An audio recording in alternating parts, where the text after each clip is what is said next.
emotion. And I can use that I even use that sometimes as a spiritual measure. If I don't feel this way, then something's wrong with me. So I'll use my emotional state to be able to define my spiritual state. And this is a real difficulty, I think, that many people wind up with, and it's just not true. We are not ignoring or denying our feelings, but we are asking ourselves to go beyond them and then not use my human emotions as being a measure of my spiritual well-being or about my ability to love. So that we've said this a number of times before, but it keeps coming home to me quite often, is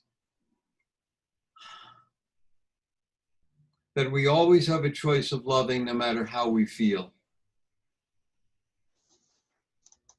There are going to be many times in your life and my life when I don't feel like loving somebody or something or embracing it or taking it in. And that's not a bad thing. That's just where my human emotions are. But that's just not what I'm suggesting, is to realize that's not the truth. Okay? This is much more, who you are is not how you feel. Can you imagine what it would be like if the only time we went to work was when we felt like going? Or really, if you want to stretch it a little bit, the only time I loved somebody was when I felt like it. I think we can realize the difference between those two things, but we don't realize sometimes that we make that choice. And I'm going to listen to service at 11. Unconsciously. Gerry. Yes, hello? When are you going to eat? Oh, we're just asking people to mute themselves, if you don't mind, just for the time being, so we don't get a little bit too confused with a lot of background noise. So if you wouldn't mind pressing that little mute button by your microphone on one side of your screen, that would be extremely helpful to all of us. Thank you.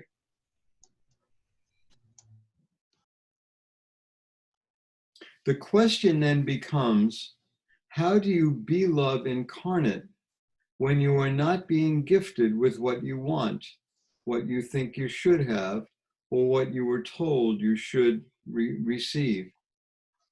How do you be in love in the face of challenge of others' behavior, of creations that challenge the foundation of what it means to be love?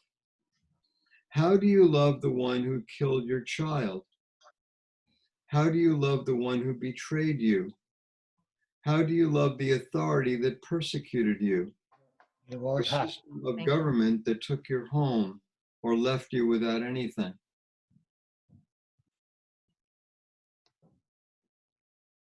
Sit with that one for a minute.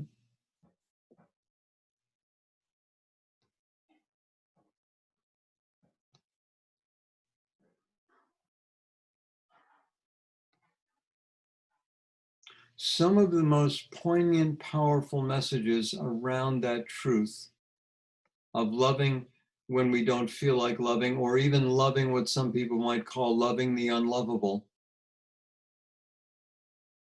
came about with writings that occurred in Nazi prison camps during World War II.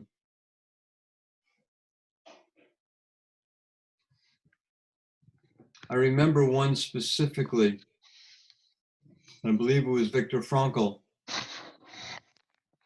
who talked about one of the things that kept him alive was not just remembering his wife, his spouse, but remembering his love for her and her love for him. Even though it was far beyond the physical presence of that person. Now, he wasn't loving his condition in life. He wasn't even necessarily loving the guards at the camp, although I believe he was doing that as well. But what he was doing was he was getting in touch with the love that he already experienced within himself. He recognized that I am love, so are you. People have been able to stretch themselves much further than what they might think or what they might believe. And one of the things we're being asked to do right now not just in this particular class, not Not just in fair this to the- particular gathering, but I think we are really asked to stretch ourselves here right now. How do we go beyond our self-imposed boundaries? Oh, I don't like this. I wish we were back in Unity's chapel. Or some of you might be saying, yeah, this is really nice. All right. I like having my easy chair, my coffee and my tea, and I can, get up and go to the bathroom if I want to, and I can do this and I can do that. This is really nice. And maybe let's keep it this way. And others of you might be saying something completely different. What I'm suggesting is that none of that really matters a whole heck of a lot. What matters more than anything else is, can I make a choice to love? Can I make that my choice? Can I make it my free choice no matter what is happening around me? Things have changed drastically in just a week. They will probably change pretty drastically in the coming weeks. I am not able, nor are you able, to predict what that is going to look like or what that means. Can I keep my heart open in the midst of turmoil, in the midst of unpredictability, in the midst of a whole bunch of things I don't like? Chuck posted a wonderful thing a couple of days ago on Facebook. One of my favorite quotes from the movie The Lord of the Rings. When Frodo is saying to Gandalf, I don't like this, I don't want to be doing this. And Gandalf replies, none of us do. But what we are learning is learning how to do what it is we need to do in the best way possible, no matter what the external circumstances might be. That's always going to be our choice. It's always going to be my choice. Now, I don't know about you, but it's still going to be very easy for me to fall off my horse.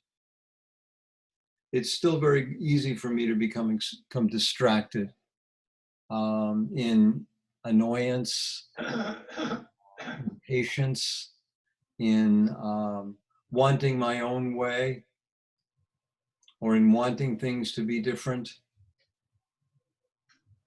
And I need to just sort of gently recognize that one.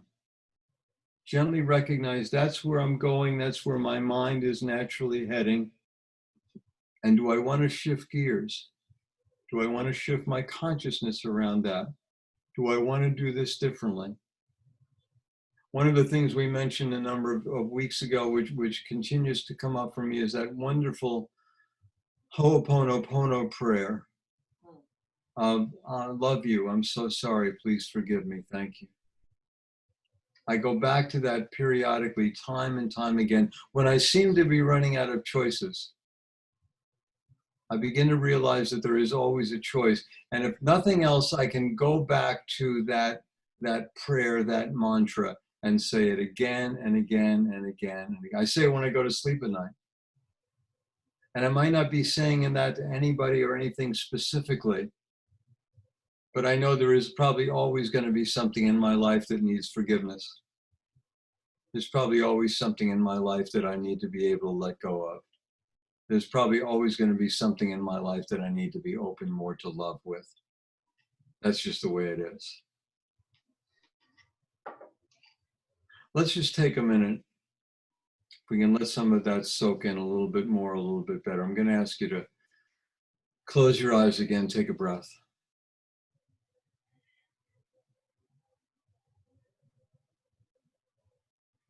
And breathe again.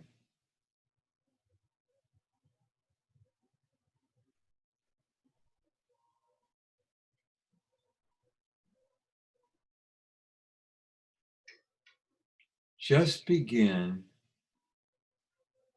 to soften your belly, to breathe into your gut, and notice if there's any tightness there. And if there is, don't fight it, don't struggle with it, don't condemn it, don't judge it. Just simply breathe into it.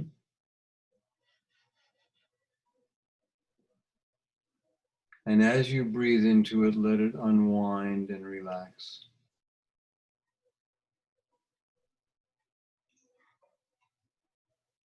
I am allowing any tension, especially around the area of my stomach and my abdomen. What in Oriental medicine is called your danchen.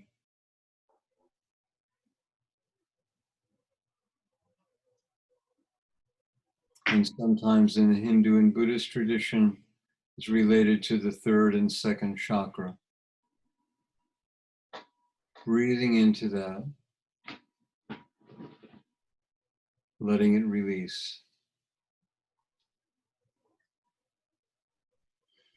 Not judging whether it's all gone or not, but just allowing it to do whatever it needs to do as you are consciously opening yourself up to releasing it again and again and again.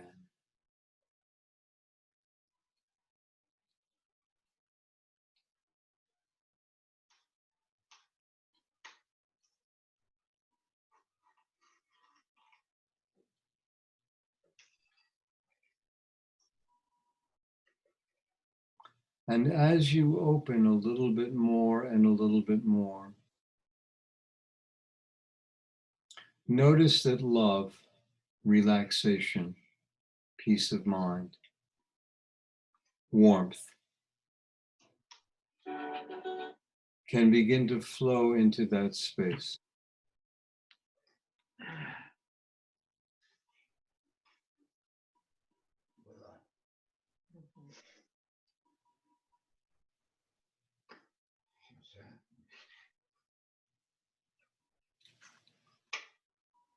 A person.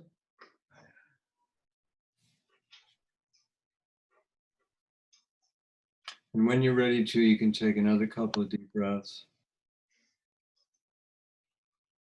Stretch a bit. Open your eyes. Any more sausage? If you have any questions or comments at this moment, what you can do is unmute yourself and just say that out loud. And if we have too many people talking at once, I'll pick one. And if we don't have any, I'll keep yakking.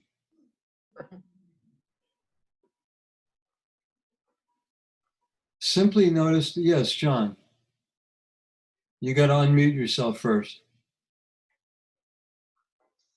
Yeah, there you go. The first paragraph on 168, it says, but we will tell you this, the action of love is to reproduce itself outpictured in your frequency. Could you elaborate on that a little? Yeah, that caught me somewhat by surprise as well. I mean, I read it before. I'll say that again. But we tell you this, the action of love is to reproduce itself outpictured in your frequency.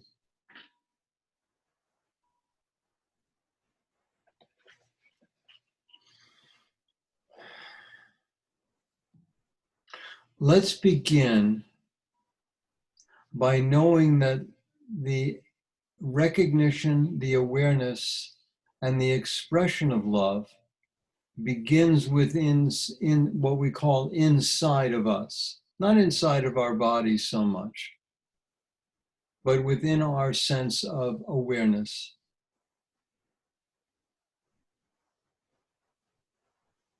It is the recognition that it does not stop there.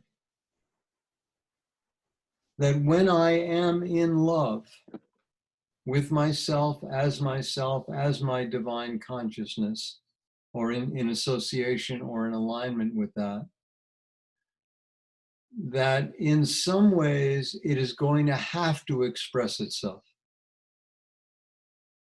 It is going to be made known one way or another.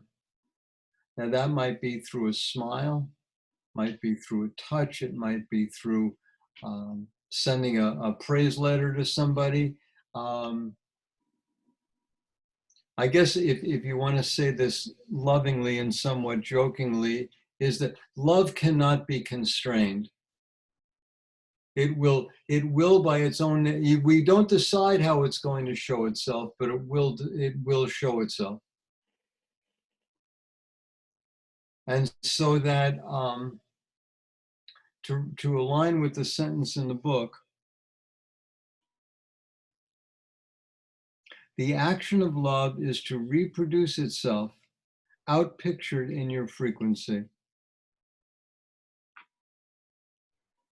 There are some people in your life, at least I hope there are, some people in your life that you just enjoy being around. You might not have to do anything with them, just being with them. It's kind of like Robert Frost said, a friend is someone I can walk a mile with without saying a word. So in other words, I can be with this other being, I can be with this other person who is in their own way an expression of love. I can be in their presence without anything else needing to be happening. It's going to show itself. So I'm talking about it shows itself through them. The reason why we are so attracted to them is because they are in love. Not just in love with us, although that's nice, okay? They are in love. That's one of the reasons why we love to hold little babies, okay? Because they are automatically, they might not be conscious of it, but they are in love. And there's no way it expresses itself, and this is really interesting because I think it goes along with that sentence that John pointed out here, is that holding on to a little baby, your heart naturally opens because they are in love. They are not thinking about, oh, love is going to express itself through me. It just naturally does. It's part of the picture. Now, there are some people in our lives who eventually get to that point as well, that they become, in ways that we might not be able to define, they become an expression of love. You probably know some people like that. Now, that might not be true all the time for them, but it might be true for the majority of time. And so I like to be with them, or I like to listen to them, or I like to read about them, or I like to think about them. Because what happens here is there's a transformation in our mind that when I think about a person who is in love, whom I've connected to with love, I don't have to be physically present to them, but I can still experience that love coming to me. So when I sit and think about, I know this has become rather trite sometimes talking about it, but when I sit and I think about my grandson Finn, who I know is in love with me, I don't have to be with him physically. I don't even have to be texting him at this particular moment. All I have to do sometimes is think about him. And thinking about him is not just a memory.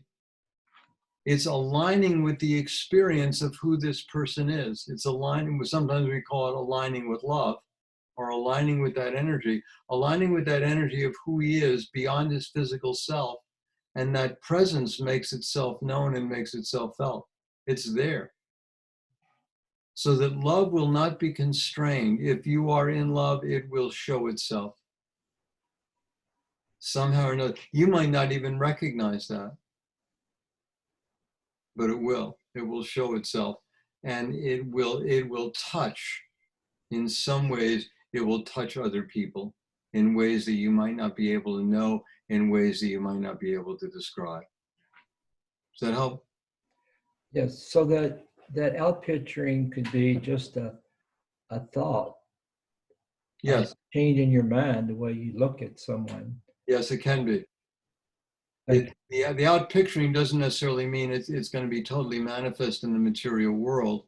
As you said, it could be much more of an internal process of all of a sudden I realized that this person who I was holding in hatred, in anger, in angst, in judgment, I realized, oh, It might just be for a split second.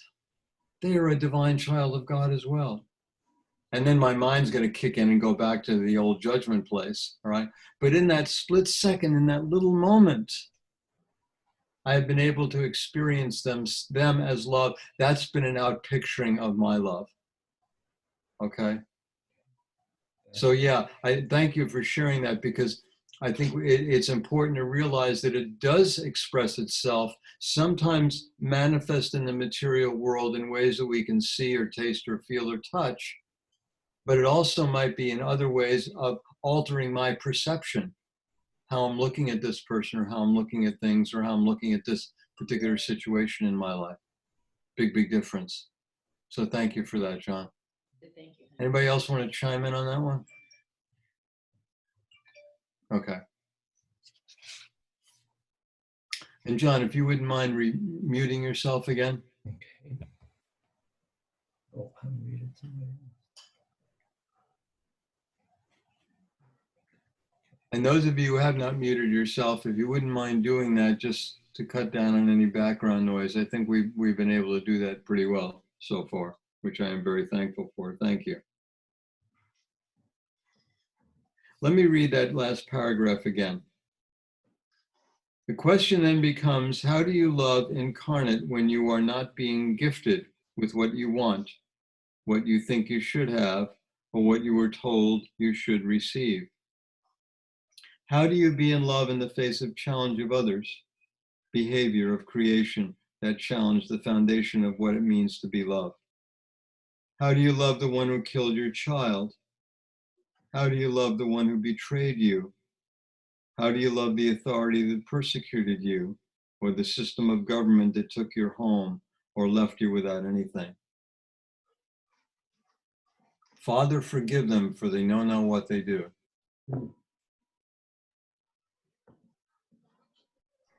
If they were really in touch with who they are,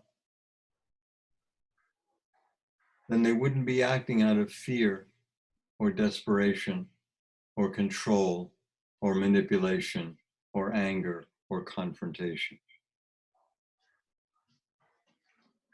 These are real questions, and we understand them. But the first thing you must know is that the action of love never steals, never lies, never blames, never harms. The action of love and the action of love as you is only to gift your expression as love. When you tether love to an outcome that is born in your expectation, you will fail. In other words, when you make your love conditional, it's not going to work. It doesn't work. I will love her as long as she ... I will love this thing as long as ... You fill in the blank for yourself. These are precursors to shutting off the valve that would express you as love. Now, what you do in the face of challenge, when you are confronted with something that you believe cannot be loved, is to decide there is a new possibility. And we underline this, there is a new possibility. Do you remember that? I mean, this comes up periodically in this book, and it was one of the reasons why I love this work with the guide so much, is that instead of pushing us terribly farther than you can possibly go and saying, well, you need to love everybody and get rid of all that stuff. Love your neighbor and don't let anything interfere with that. There shouldn't be any judgment in your life, blah, blah, blah, blah, blah. All of these, sort of gigantic esoteric rules that we make up for ourselves, where we should be. Interesting, it's only the ego that sets up where we should be. It's only the personality that thinks this is where we should be. My divine self is exactly where it's supposed to be.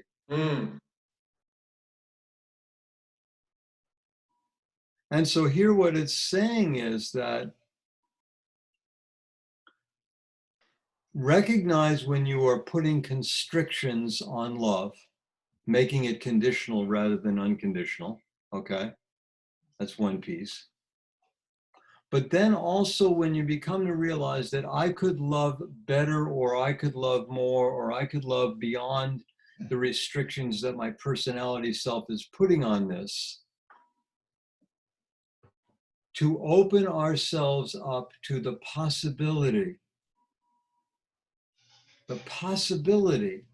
that I could be in unconditional love. Because first of all, each one of us has experienced that in some moments in our lives. Maybe not a whole lot, maybe not, terribly often, maybe not the way we would like to, but all of us have experienced moments, times, conditions of unconditional love. We all have, and we all will.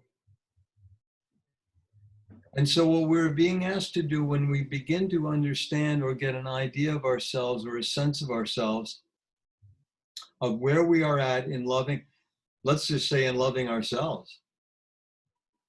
I mean, that's where it all starts anyway. How are you today in loving yourself?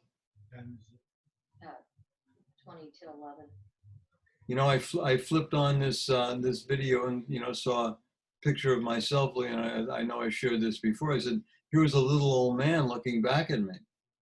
I said, well, that's not right. But here we are. How good am I at loving myself today? Or do I have a list that I need to fulfill in order to be able to be lovable? Well, I can be lovable today if I do this, if I do that, if I do this, if I do that. And then at the end of the day, if I really feel like I've completed all of those things, then I'm going to put a little gold star next to my name and say, okay, I'm lovable. But see, what happens is we're doing that through our personality self again.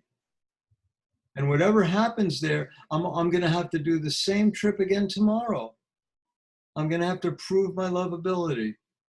I'm going to have to go through the same thing tomorrow and the next day and the next 5 minutes and the next day and the next day. Unconditional love is unconditional love. Now, what I'm being asked to do here is, can I open myself up to the possibility,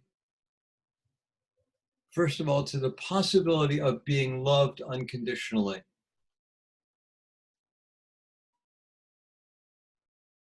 Can I open myself up to the, and see, I think all of us can answer yes to that.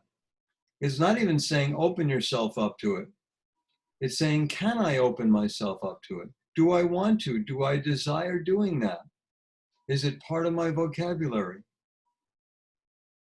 And I think all of us can, it's like, well, I'm not quite there yet. Well, where are you? I'm willing to be willing. I'm willing to be willing to be willing. Doesn't matter. Wherever that is that we perceive ourselves to be, we can always encourage ourselves to open ourselves to the possibility of taking the next step, of doing the next right thing. Oh, it's really great. We've had some dogs and cats kind of come into our picture here. Hi, guys.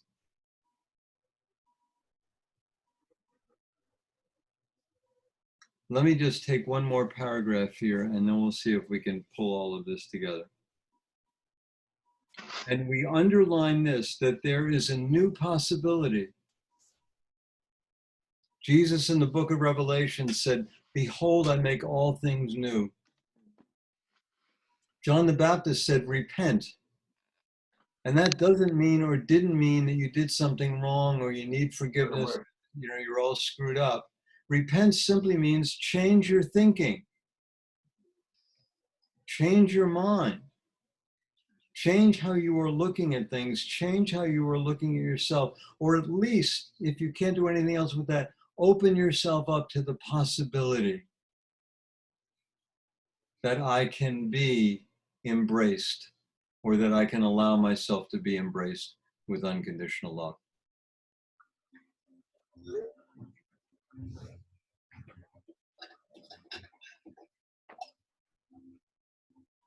As you understand the name that you have been given, I know who I am, I know what I am, I know how I serve. You claim your authority and thereby claim your inheritance as the one in choice who may call the kingdom into being.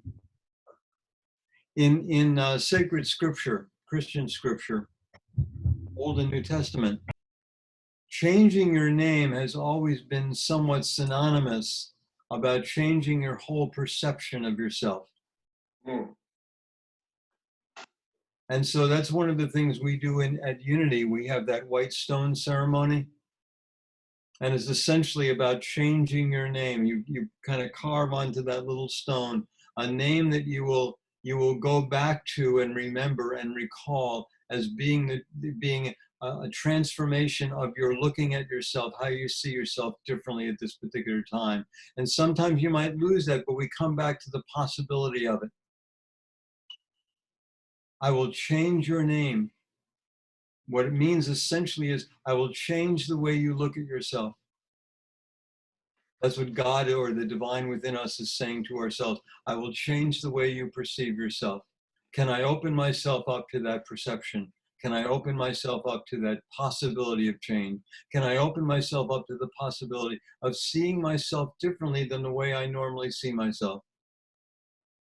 Here we are being challenged to go beyond our physical bodies, to recognize that the energy field we create for one another of love, of spaciousness, of forgiveness, of something maybe even that's non-definable, that what we are doing is we are doing that beyond our physical presence. And I don't know about you, but I'm beginning to get a little bit more of a sense of that. That is here. And for those of you who might be watching this days later, it's going to be here as well, because what we are doing is we are transcending time and space. That's one of the things we are being asked continually to let go of our limitations, to let go of our self-imposed limitations. And one of the self-imposed limitations that I found myself in as we switched from physical presence to electronic presence, okay, is that as I said in the beginning, I became dependent upon our physical presence together to create this energy field of love, of spaciousness. And what we're being asked to do is to recognize that's not true. It's not a necessary element. It's nice. It's not a necessary element. As you understand the name that you have been given, you don't choose your name. As Jesus said, you don't choose me, I chose you. I chose all of you. It wasn't your personality self that did this. I chose the divine in you to be in a part of your awareness, to be an essential part of who you are. And I chose that you be aware of that. I know who I am, I know what I am, I know how I serve. I am free, I am free, I am free. You claim your authority and thereby claim your inheritance as the one in choice who may call the kingdom into being. The sacrifice that you make by doing this is fear, and all the things you believe would keep you from loving another are born in fear. He did this, he cannot be loved. I will be fearful if he is loved. She is not allowed to be loved. Look at what she has done and the pain she has caused. I will not love her.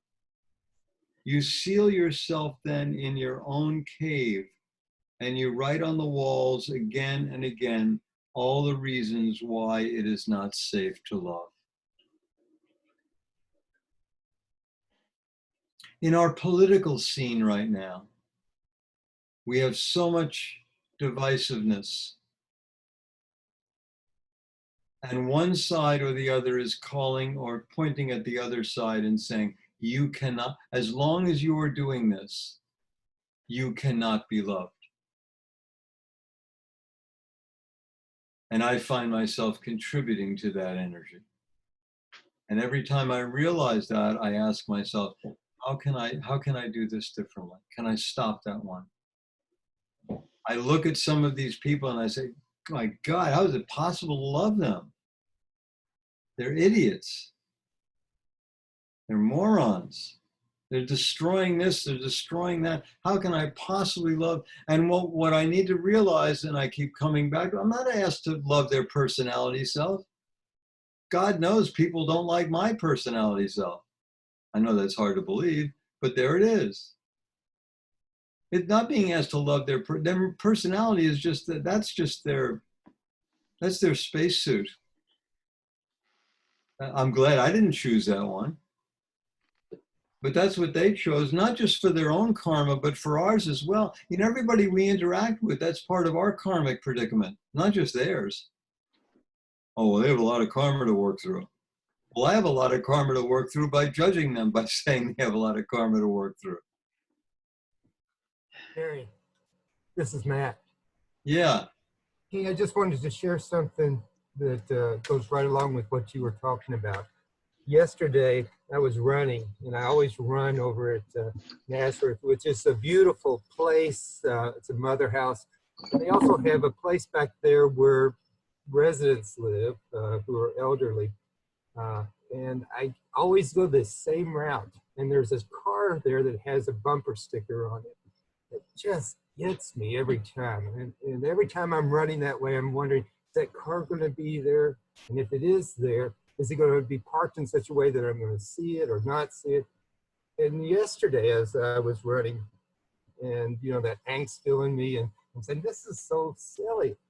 And then all of a sudden, I come around, and there's that car. And not only is it parked right there in the front, and right there's that bumper sticker, and then all of a sudden it hit me. I thank you to that person. Thank you to that inner being, that light of that person, because that was a gift to me to check again, to wake me up and say, what is it that I'm called to do? What is my inner self called to do? And in that moment, it was such a beautiful thing to be able to say, here is someone whose inner being is willing to do this for me. And so that was wonderful. But the other thing that then hit me is, oh, you dumb person, or you know, my ego again. Here you went again, and here was this wonderful gift, and yet you still had these feelings. And then it was again part to say, that's okay. That's my ego, that's their ego, and we'll interact and we'll do the best we can on our ego level. But I have this ability to move beyond that. My inner being has this ability to do that. What a gift that was, that car was parked just there. And so I'm looking forward to my run this afternoon and seeing that car. Thank you, Matt. That's great.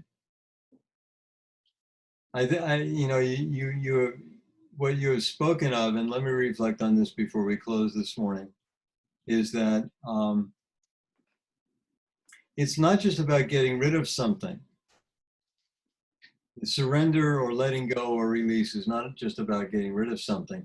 It's also opening ourselves up, excuse me, to the possibility of transformation. And so it's not just a questioning of ourselves of what is there that I need to get rid of here. It's also asking ourselves, what do I need to transform? What do I need to allow to be transformed within me? And let's say the bumper sticker that Matt is referring to, for a while it served its purpose as being a place of annoyance. And then it served its purpose of waking up. And then it served its purpose of not just waking up and saying, oh, that's what's going on, but allowing that whole image or that whole energy to transform within. It's a huge, huge difference. Huge, huge difference. So let's just take a moment to close up this morning. If you wouldn't mind, if you're not muted up, to mute yourself. So we cut down on any background noise here for this morning.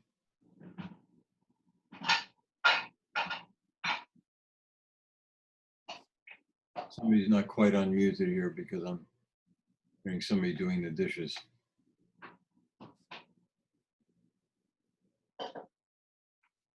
Hello. A couple of people need to be muted up, if you don't mind. Because I somehow I'm not the host yet, so I can't shut everybody off here yet. Okay. Take a breath.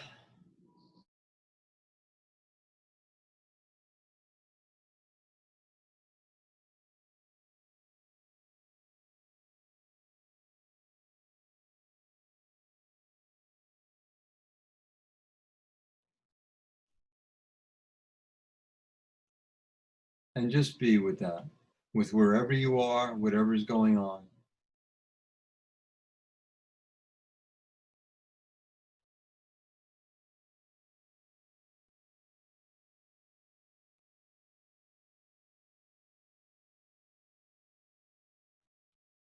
Relax into the truth of who you are. I know who I am. I know what I am. I know how I serve.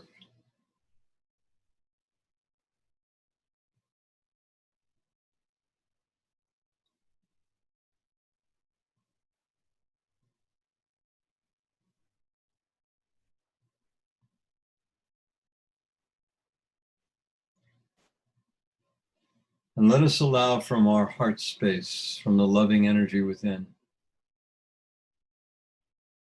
send out and express the energy of love and of healing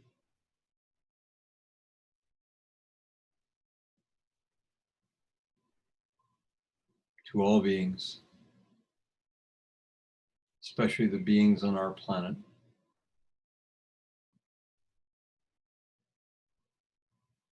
That all might be safe, that all might be well, that all might be healed.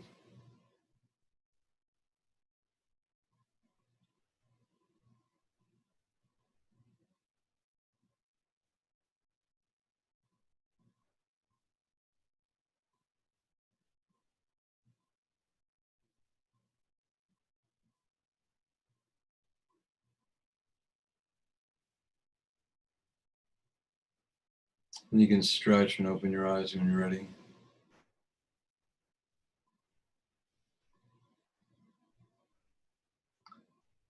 Thank you, Dottie. Since we are not passing a basket here, what have you got there? Oh, okay.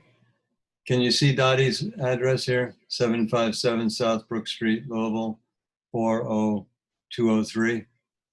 To be a little mercenary here, since we're not passing a basket, we would appreciate your either sending your love offering into Unity and just labeling it Sunday school class or the Book of Knowing and Worth, because your contributions help to kind of keep this going for all of us, and we greatly appreciate that. We've certainly appreciated it in the past. We'll appreciate it in the present as well.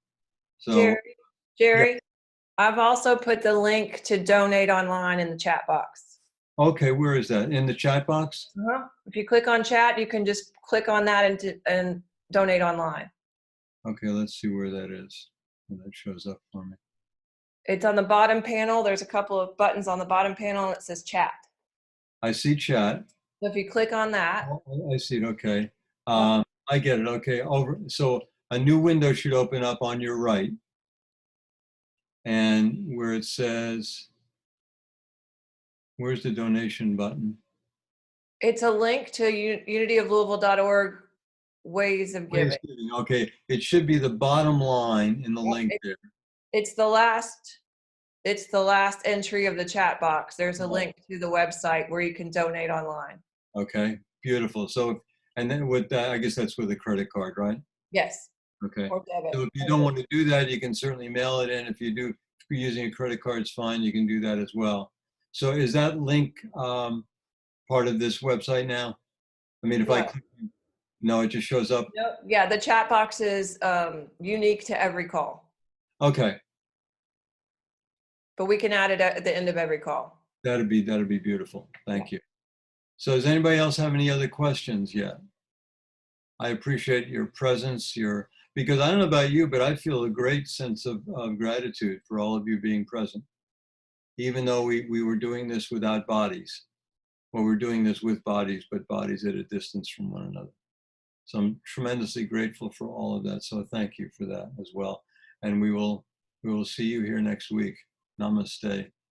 I will be sending, I'll be sending the link out again for next week. And for those of you who are a little bit more technically involved, the one part of the email that I sent you the other day will put all of this on your calendar. But if that doesn't work for you, I'll make sure I send you the link each Saturday so you can plug into it on Sunday. Okay. So thanks for that. Thanks for that link, Jackie. The one thing I wanted to check with you is, and you can log out if you want to. I'm just going to check a couple of things with Jackie right now. And if you have any questions you want to send me, please email me and I will comment on them as best I possibly can. So if you don't want to do that in person, okay. Jackie, what I wanted to find out, see ya. Peace. Namaste. Yep, let's get Val to, if she's on there, to quit recording. She popped on and hit the recording button.